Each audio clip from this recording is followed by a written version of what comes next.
Hello दोस्तों, स्वागत है आपका मेरे चैनल रीस्टार्ट स्टडी विद कनक में। कैसे हैं आप सभी? आशा करती हूँ कि आप सभी अच्छे होंगे और आपकी स्टडी बेहतर और बेहतरीन चल रही होगी। तो आज मेरा जो टॉपिक है वो है कि आपका मन पढ़ाई से भटकता क्यों है। इस पर हम बात करने वाले हैं। वीडियो को पूरा देखिएगा। अगर आपकी परेशानी यही है तो आपको यहाँ पर सॉल्यूशन भी मिलेगा कि आप कैसे अपनी पढ़ाई को अच्छे से कर सकते हैं। अब आपका मन भटकते क्यों है, हम ये पूरी प्रॉब्लम से सॉल्यूशन तक बात करने वाले हैं।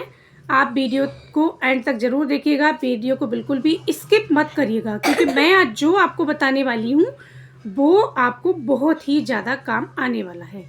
तो देखिए, सबसे पहली हम जो बात करने वाले हैं वो यही है कि आपका मन क्यों नहीं लगता, भटकता क्यों है। तो सबसे पहली बात ये है, मेरे साथ भी जो होता था वो मैं आपको बताती हूँ। शायद आपके साथ भी ऐसा ही होता है, ज़्यादातर लोगों के साथ तो होता है।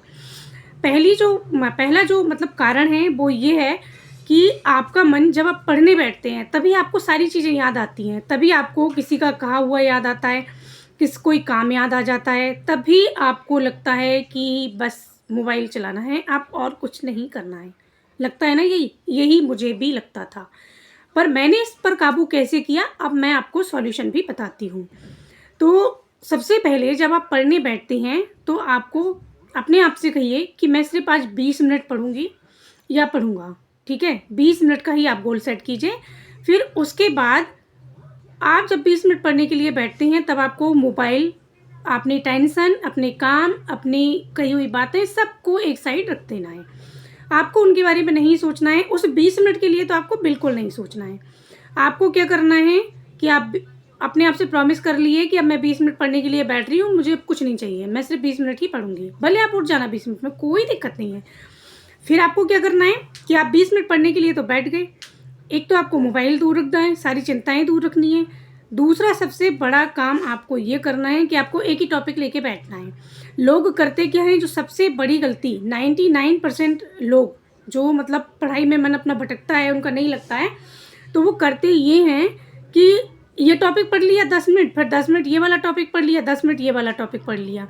तो ना तो आपको उससे याद होता है, ना ही कॉन्फिडेंस आता है, जिसके वजह से आप डिमोटिवेट हो जाते हैं कि हमें तो कुछ याद होता नहीं है, पढ़ के भी क्या कर लेंगे, कुछ नहीं कर लेंगे। तो देखिए, इन सब चीज़ों को आपको नहीं करना है। आपको एक ही टॉपिक लेके बैठना है और अपने आप से बोलना है कि 20 मिनट में मैं बस एक ही टॉपिक कवर करूँगी। भले वो टॉपिक आपका आधा कवर हो, अगर कोई टॉपिक बड़ा है तो आधा कवर हो आपका, पर आपको पढ़ना एक ही चीज़ है। ठीक है, अब एक बात मैं आपसे ये भी कर लेती हूँ कि आप टॉपिक भी लेके बैठ गए, आपने 20 मिनट की स्टडी कर ली। अब आपका टाइम आपको कैसे बढ़ाना है, तो आपको क्या करना है, आज आपने प्रॉमिस किया अपने आप से कि हम 20 मिनट पढ़ेंगे। दूसरे दिन टॉपिक मतलब प्रॉमिस कीजिए अपने आप से कि हम 25 मिनट पढ़ेंगे। तीसरे दिन 30 मिनट का प्रॉमिस कीजिए। 5-5 मिनट ही आपको बढ़ाने हैं, और 5 मिनट बहुत ज़्यादा नहीं होते हैं। अगर आपको वाकई में अपनी ज़िंदगी बनानी है, अपने लक्ष्य तक पहुंचना है, तो आपके लिए 5 मिनट आपको मायने नहीं रखते हैं। आपको उन 5-5 मिनट का जो टाइम है ना, वो कब आपका 5 घंटे में बदल जाएगा ना, आपको पता ही नहीं लगेगा। और एक बात और मैं आपसे बोल देती हूँ कि आप एक बात बताइए, ये सब चीज़ें मैटर करती हैं हमारी लाइफ में, या फिर हमारे गोल्स या हमारा लक्ष्य। अगर हमने ठान लिया है कि हमें कुछ बनना है, तो फिर ये चीज़ें क्यों हो रही हैं कि मन नहीं लग रहा, मन भटक रहा है। मेरे पास कल एक कमेंट आया था कि है ना मैम, ये बताइए मन नहीं लगता है हमारा पढ़ाई में, मन भटकता बहुत है। तो मैंने कहा चलिए आज मैं वीडियो बना देती हूँ इस पर कि मन आपका भटकता क्यों है। तो आपका मन भटकने के कारण यही है कि आप माइंड में 17 चीज़ों को लेके चलते हैं, हर वक्त वही चीज़ सोचना करना मत करिए। ये सब मत सोचिए, मत उन चीज़ों में मत पढ़िए, मत दिमाग लगाइए, सब ऊपर वाले पे छोड़ दीजिए और अपनी स्टडी की तरफ अपना झुकाव कीजिए। दूसरी बात एक और मुझे आपसे करनी है कि वर्ग 1 और वर्ग 2, जैसे कि आप तैयारी कर रहे हैं या आप एमपी सेट की कर रहे हैं, असिस्टेंट प्रोफेसर की भी कर रहे हैं, तो अब आप लेके बैठे हैं कि यार वर्ग 2 नहीं आ रही, वर्ग 1 नहीं आ रही, पढ़ के क्या करेंगे अभी से। देखिए, आप एक बात बताइए कि आप खाना बनाते हैं ना, या खाते हैं आप, तो अपने आप तो कोई चीज़ होती नहीं है, कोशिश तो करनी पड़ती है।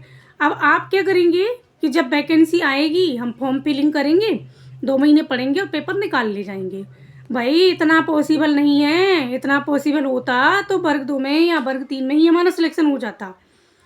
इतना पॉसिबल बिल्कुल भी नहीं है। मेहनत अभी से करनी पड़ेगी, अभी से उसमें लगना पड़ेगा। अभी मैं वर्ग 1 को लेके एक वीडियो बनाने वाली हूँ। जैसा कि मुझे जानकारी मिली है कि पेपर में कितने सारे चेंजेस होने वाले हैं वर्ग 1 में।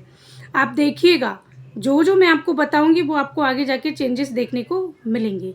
इसलिए ना आप मैं कब का वीडियो बना देती वर्ग 1 पर, लेकिन मैं आपको डिमोटिवेट नहीं, आपको मोटिवेट करना चाहती हूँ।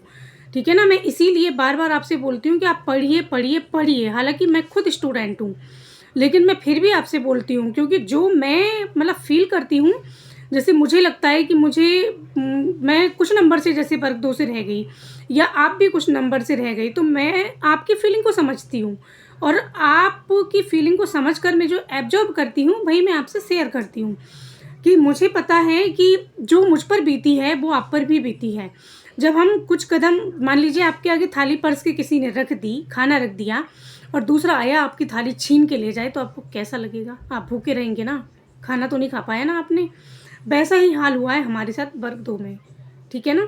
तो आप अब क्या चाहते हैं कि फिर से कोई अब ऐसा ही करे कि थाली रखे, छीने और ले जाए और आप रह जाओ देखते हुए? ना भई, हमने डीएड किया है, हमने बीएड किया है, हमने ग्रेजुएशन किया है, हमने पोस्ट ग्रेजुएशन किया है। हर किसी का नसीब इतना अच्छा नहीं होता कि वो इतना सब पढ़ के यहाँ तक आए। अगर हम इतना सर्वाइव करके यहाँ तक आए हैं, तो हमारी ज़िम्मेदारी बनती है उड़ान भरने की। तो आप प्लीज़ हाथ जोड़ के विनती है कि पढ़ लीजिए, बात मान लीजिए। बाद में ना आप में से ही बहुत सारे लोग ऐसे होंगे जो यहाँ नीचे कमेंट करेंगे कि मैम आपने सही बोला था कि पढ़ लीजिए। और मैं ये बिल्कुल नहीं चाहती। मैं ये चाहती हूँ दिल से कि आप यहाँ आके बाद में भी ये कमेंट करें कि मैम हमने पढ़ा और हमारी जॉब लग गई।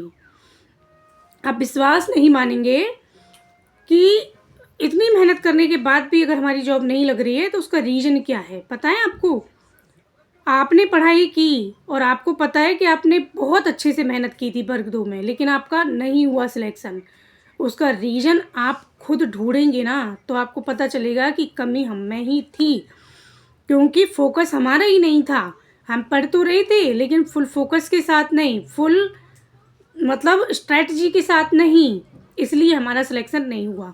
मैं बहुत जल्दी आपको एक बुक पर वीडियो बनाने वाली हूँ। जो भी हिंदी साहित्य के विद्यार्थी हैं वो उस वीडियो को ज़रूर देखिएगा कि आपको मैं बताऊँगी, जो आप इतने महंगे-महंगे कोर्सेज़ खरीद लेते हैं ना, फिर पढ़ते हैं, मैं आपको बताऊँगी कि क्या होता क्या है, असलियत क्या है उसकी। क्योंकि इस मतलब टीचिंग की जो जर्नी है, जो कोर्स खरीदने की जो चीज़ें हैं, वो मैं आपको रियलिटी बताऊँगी एक वीडियो में। आप देखना उस वीडियो को, फिर आप कहेंगे कि आप बिल्कुल सही बोल रही हैं। कोई भी टीचर का आप कोर्स खरीद लेते हैं, वो सिर्फ माध्यम होता है आपको पढ़ने का, रेगुलरिटी का, और कुछ भी नहीं है। आप खुद क्यों नहीं करते यार इतना? मार्केट में बहुत सारी बुक्स हैं, आप उन बुक्स में से चूज़ कीजिए कि आपको पढ़ना क्या है। आप बुक्स पकड़िए, उसका रिवीजन कितनी बार करना है, बुक को कैसे पढ़ना है। मैंने एक वीडियो बनाई थी इस पर कि हिंदी साहित्य को कैसे पढ़ें। आप वो वीडियो देखिएगा मेरी। फिर मैं अब आपको बताऊंगी अगली वीडियो में कि आप जो हिंदी साहित्य पढ़ते हैं ना, कि वो उसको पढ़ना कैसे है, यानी कि कोई एक बुक को कैसे पढ़ना है। आप जो गलती करते हैं ना, मैं भी पहले करती थी पर अब नहीं करती हूँ, क्योंकि मुझे पता चला कि असलियत क्या होती है। ठीक है ना? तो ऐसे ही जानकारी के लिए, छोटी-छोटी के लिए आप मेरी वीडियो देखिए, बने रहिएगा। मैं आपकी हितैषी हूँ, आपकी दुश्मन नहीं, आपकी सहपाठी हूँ मैं। मुझे भी लगता है कि जैसे मैं मेहनत कर रही हूँ अभी से, मैं पढ़ रही हूँ, वैसे ही आप भी पढ़ें, क्योंकि आप भी मेरे भाई-बहन हैं और मैं दिल से चाहती हूँ कि आप लोगों का भी सिलेक्शन हो और मेरा भी हो, सबका सिलेक्शन हो। जो मेरे साथ जुड़े हैं वो हर बंदा सिलेक्शन पाए, ये मैं दिल से चाहती हूँ।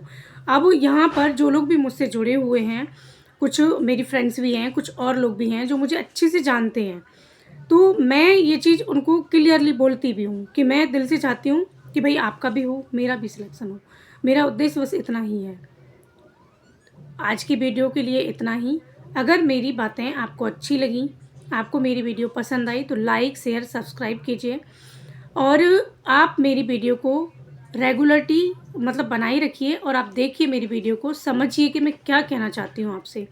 मैं आपके भविष्य की चिंता करती हूँ, इसीलिए मैं आपसे इतना बोलती हूँ यहाँ आकर, है ना। मैं पर्सनली तो किसी को नहीं बोल सकती, लेकिन मैं यहाँ आकर आपको बस इसीलिए बोलती हूँ कि हम पिछली बार की तरह ना रह जाएं। बस मेरा एक ही उद्देश्य है कि जैसे हमने पिछली बार जो मेहनत की, जो कमियां हमारे अंदर रहीं, वो अब ना रहें, और अब हम सिलेक्शन की रेस में हों। अब हमारा जो नाम हो वो फाइनल लिस्ट में हो, अच्छी रैंक के साथ हो। बस धन्यवाद मेरी वीडियो को पूरा देखने के लिए, आपका दिल से आभार। Thank you so much.